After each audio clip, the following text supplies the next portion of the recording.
ഞാൻ doctor Jomal Mathew, Angamaly little flower ഹോസ്പിറ്റലിലെ senior consultant ന്യൂറോളജിസ്റ്റാണ്.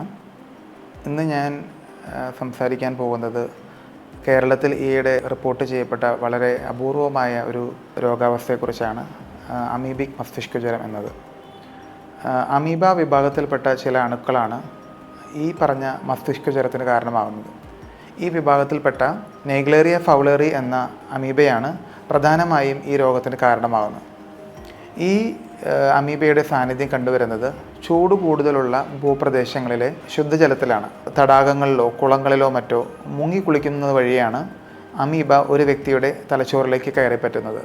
മുങ്ങിക്കുളിക്കുമ്പോൾ മൂക്കിലൂടെ ജലം പ്രവേശിച്ച് ആ വെള്ളത്തിലുള്ള അമീബ മൂക്കിലെ ചില നാഡികൾ വഴി, നമ്മുടെ മണം തിരിച്ചറിയാൻ സഹായിക്കുന്ന നാഡികൾ വഴി നേരിട്ട് തലച്ചോറിലേക്ക് പ്രവേശിക്കുകയും തലച്ചോറിൽ ഒരു പഴുപ്പും അണുബാധയും ഉണ്ടാക്കുകയും ചെയ്യും. പലപ്പോഴും ഈ വെള്ളം കുടിക്കുന്നത് വഴി നമുക്ക് ഈ അണുബാധ ഉണ്ടാവുകയില്ല. മൂക്കിലൂടെ മാത്രമേ ഈ അണുബാധ ഒരു വ്യക്തിക്ക് ഉണ്ടാകാൻ സാധ്യതയുള്ളൂ. തലച്ചോറിലേക്ക് ഈ അമീബ പ്രവേശിച്ചു കഴിഞ്ഞാൽ പെട്ടെന്ന് തന്നെ, അതായത് 1-2 ആഴ്ചയ്ക്കുള്ളിൽ തന്നെ അതിൻ്റെ ലക്ഷണങ്ങൾ കണ്ടു തുടങ്ങും. ആദ്യം തന്നെ പനി ആയിട്ട് തുടങ്ങും, അതോടൊപ്പം കടുത്ത തലവേദന, ഛർദിൽ, പിന്നെ ഈ തലവേദന മരുന്നുകളോട് പ്രതികരിക്കാതെ വരുന്നു. അതോടൊപ്പം തന്നെ മയക്കാവസ്ഥ, അപസ്മാരം, ശരീരഭാഗങ്ങൾക്ക് തളർച്ച അനുഭവപ്പെടുക, സ്മെല്ല്, ടേസ്റ്റ് മുതലായവ തിരിച്ചറിയാൻ സാധിക്കാത്ത അവസ്ഥ, ഇതെല്ലാം ഇതിനോടനുബന്ധിച്ചുള്ള രോഗലക്ഷണങ്ങളാണ്. പലപ്പോഴും ഈ രോഗലക്ഷണങ്ങളുമായി നമ്മൾ ഒരു ആശുപത്രിയിൽ ചെന്ന് ഡോക്ടറെ കാണുമ്പോൾ ഡോക്ടർ രോഗിയെ പരിശോധിച്ച് മസ്തിഷ്കജ്വരം, അതായത് മെനിങ്കോ എൻകെഫലൈറ്റിസിൻ്റെ ലക്ഷണങ്ങൾ കണ്ട് അതാണെന്നാണ് ഡയഗ്നോസ് ചെയ്യുക. പ്രത്യേകിച്ചും ഡോക്ടർ രോഗിയെ പരിശോധിക്കുമ്പോൾ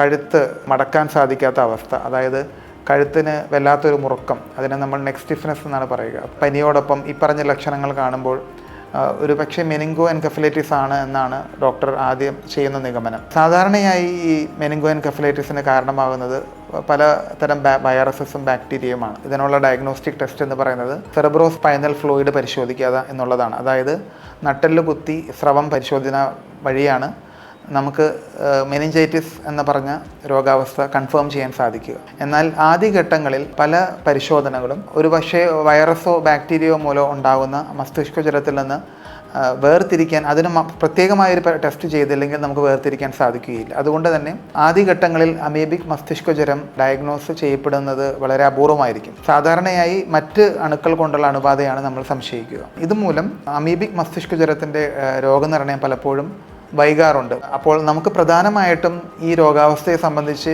നമുക്ക് പൊതുജനങ്ങൾക്ക് ചെയ്യാവുന്ന ഒരു പ്രധാനപ്പെട്ട കാര്യം, ഈ രോഗം എങ്ങനെ വരുന്നു എന്ന് മനസ്സിലാക്കി അത് വരാതിരിക്കാനുള്ള മുൻകരുതലുകൾ എടുക്കുക എന്നുള്ളതാണ് ഈ രോഗത്തെ സംബന്ധിച്ചിട്ടുള്ള പ്രധാനപ്പെട്ട പ്രതിരോധ മാർഗം. ഞാൻ നേരത്തെ സൂചിപ്പിച്ച പോലെ നമ്മൾ വെള്ളത്തിൽ മുങ്ങിക്കുളിക്കുന്നത്, അതായത് ശുദ്ധജലത്തിൽ ഈ പറഞ്ഞ അമീബയുടെ സാന്നിധ്യമുള്ള കുളങ്ങളിലോ മറ്റോ തല മുങ്ങി കുളിക്കുന്നത് വഴിയാണ് നമുക്ക് ഈ ഒരു അണുബാധ പിടിപെടുന്നത്. ചില അപൂർവ സന്ദർഭങ്ങളിൽ അധികം നാളായി ഉപയോഗിക്കാതെ കിടക്കുന്ന സ്വിമ്മിംഗ് പൂളുകളിലും ചിലപ്പോൾ ഈ അമീബയുടെ സാന്നിധ്യം ഉണ്ടായിക്കൂടാന്നില്ല, പ്രത്യേകിച്ചും വെള്ളം വേണ്ടത്ര രീതിയിൽ ക്ലോറിനേറ്റ് ചെയ്യപ്പെട്ടിട്ടില്ലെങ്കിൽ. അപ്പോൾ അതുകൊണ്ട് തന്നെ സ്വിമ്മിംഗ് പൂളുകളിലും നമ്മൾ മുങ്ങിക്കുളിക്കുമ്പോൾ കൂടുതൽ ജാഗ്രത പുലർത്തേണ്ടതുണ്ട്.